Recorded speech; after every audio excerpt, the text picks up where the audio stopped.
Wala pong kasalanan ang dating Pangulo. Yung ginawa niyang war on drugs ay isang programa na inisip niya sapagkat alam niya na kapag hindi niya ginawa ang pagbaka at paglaban sa droga, walang mangyayari sa kinabukasan ng kanyang bansa. Sapagkat ang droga ay napakaraming epekto na ginagawa. Masisira ang isang tao. Mawawasak ang pamilya. Mawawasak ang lipunan. Alam ni Tatay Digong yun. Alam niya bilang Pangulo ng bansa, katungkulan niya na sinupin, proteksyonan, depensahan ang interes ng bawat mamamayan. Yun ang kanyang obligasyon. At walang isa man na tumutol nung gawin niya yung programa na yun sapagkat siya'y Pangulo ng Republika. Walang isa mang ahensya ang tumutol.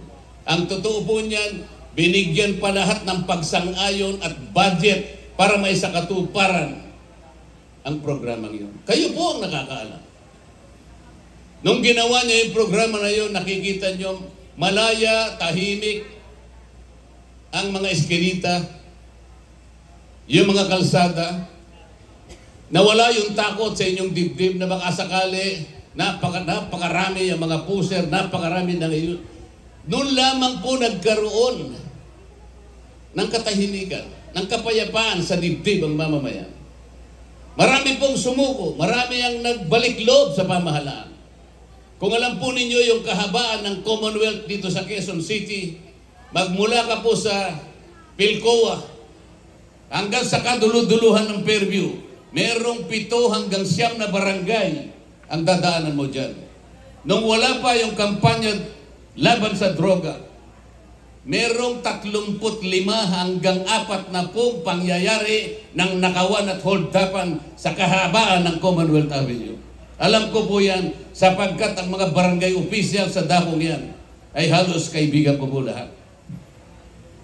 Pagkatapos na itaguyod ng Pangulong Digong yung kampanya laban sa droga, doon lamang natahimik ang kahabaan ng Commonwealth Avenue. Nagpasalamat ang maraming tao. Nagkaroon ng kumpiyansa ang mga tao. Ngayon po, dinala siya sa Netherlands. Isang hukuman na walang jurisdiction sa ating bansa sapagkat kumalas na tayo bilang kasaping bansa doon sa Rome Statute na kanilang ipinagmamalaki. Bakit siya hatulan ngayon? Sa harap ng pangyayari na umiiral at gumagana ang ating justisya para nilang sinampal ang lahat ng hukuman dito sa ating bansa. Para nilang sinampal lahat ang mga piskalya dito sa ating bansa. Sapagkat sila ang uusig at hahatol sa isang Pilipino na walang kasalanan. Alam po ba niyo ang ating national hero, si Dr. Jose Rizal? Ang umusig dyan at humatol, mga Kastila. Pero nung panahon na yun, ang ating bansa ay nasa ilalim ng pananakop ng Espanya. Tanggap natin yun. Pero ngayon, ang ating bansa ay isang bansang malaya, nagsasarili. Wala tayo sa pamamahala ng ibang bansa. Wala tayo sa pamamahala ng Netherlands. Bakit ang hukuman na ito ang hahatol sa isang Pilipino? Paano matatanggap ng isang Pilipino? Ang pinakamasakit pa po, kapwa niya Pilipino ang nagkanulo sa kanya. Tingnan po ninyo, yung presidente ng Russia, Vladimir Putin, meron din pong warrant of arrest na inisyu ang ICC, na ipinadaan sa Interpol. Meron din po. Nauna pa nga yung warrant of arrest ni Vladimir Putin kaysa kay Pangulong Digong. Meron din pong naunang warrant of arrest ang presidente ng Israel, Benjamin Netanyahu. Dinala rin sa Interpol. Bakit hindi po mahuli-huli ang presidente ng Russia, Vladimir Putin? Bakit hindi rin po nauhuli si Benjamin Netanyahu presidente ng Israel. Samantalang itong dalawang leaders na to ang pumatay ng libu-libong tao sa pamamagitan ng giyera. Ang Russia, giniyera niya ang Ukraine. Yung missile, wala pong pinipili yan. Kahit pag sumabog yan, mga bata, eskwela, ospital, kahit sino tatamaan ka ng missile. Yun po yung crime against humanity. Ganon din po sa Israel. Pasabog dito, pasabog doon. Laban sa kanilang kalaban na kung tawagin ay Hamas. Kahit sino. Bata, matanda, babae, lalaki. Sino man ang tamaan ng mga missile na yan. Walang sinisino. Crime against humanity. Yun ba ang ginawa ng Pangulong Duterte? Hindi po.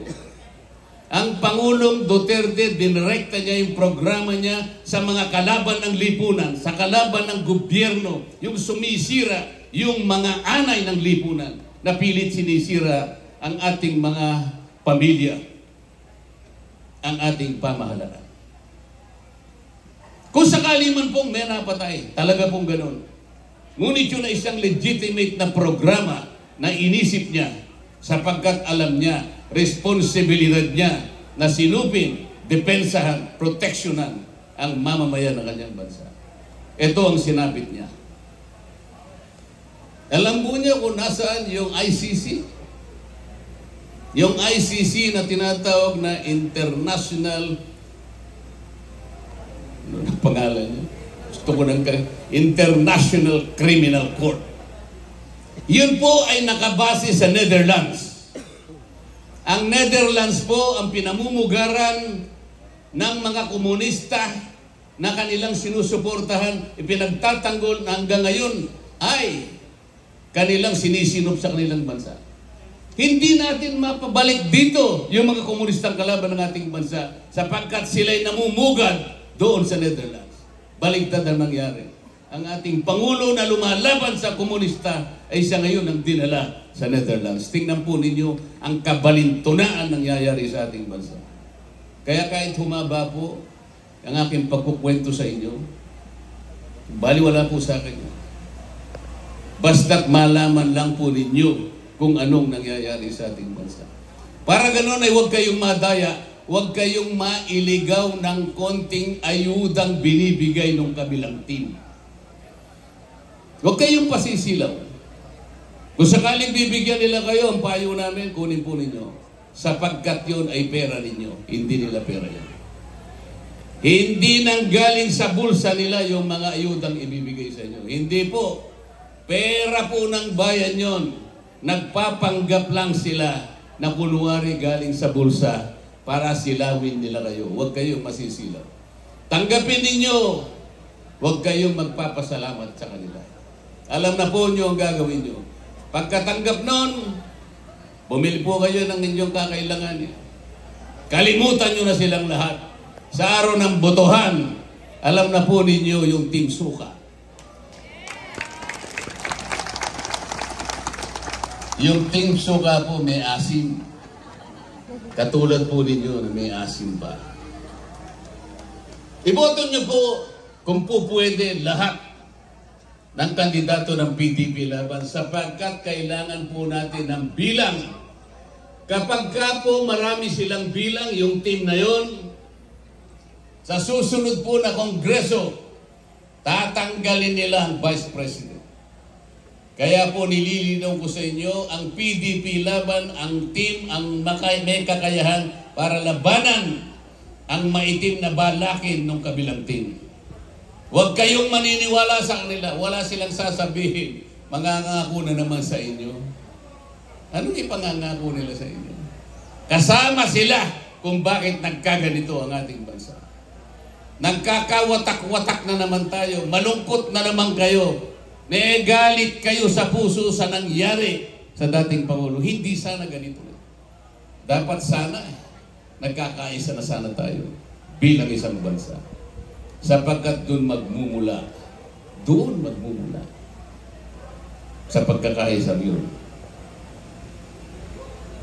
para tayo bilang isang bansa ay sumulong mabuhay ng marangal.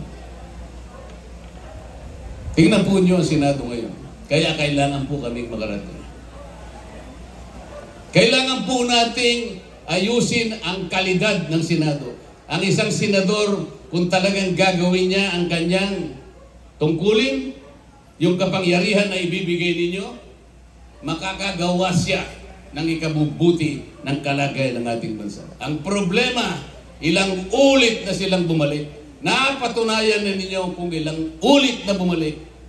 Wala silang napatunayan, kundi ang nangyari sa ating bansa ngayon. Tandaan po ninyo yung mga tinanong ko sa inyo kanina. Ang sagot nyo ay puro hindi. Totoo naman po lahat yun. Sapagkat ang bigas po talaga ay napakataas na po. May nangako na 20 pesos. Natupad ba? O mangangako na naman sila sa inyo. Sana po, sana po. Ay talagang gamitin po natin ang boto. Huwag po niyong kakalimutan ang aking kaibigan Ninong de la Cruz. Sapagkat nakita ko po habang kami nagmumotor kay Karina. Nagmamasid po ako sa mga taong kumakaway sa amin. Ilang kalsada rin ang aming inikutan. Kilala pala siya at kumakaway lahat. Yun ang gusto kong kapartner. Yun ang gusto kong kasama. Action man. Siya pala ay palaging nasa unahan ng mga pangyayari. Nagkaroon ng sakuna, ito palang si Ninong ay palaging nandyan. Siya pala ang may kagagawa kung bakit nagkaroon kayo ng 2 malasakit center. Siya pala may kagagawa kung bakit nagkaroon kayo ng kauna-unang ospital dito sa Malabon City.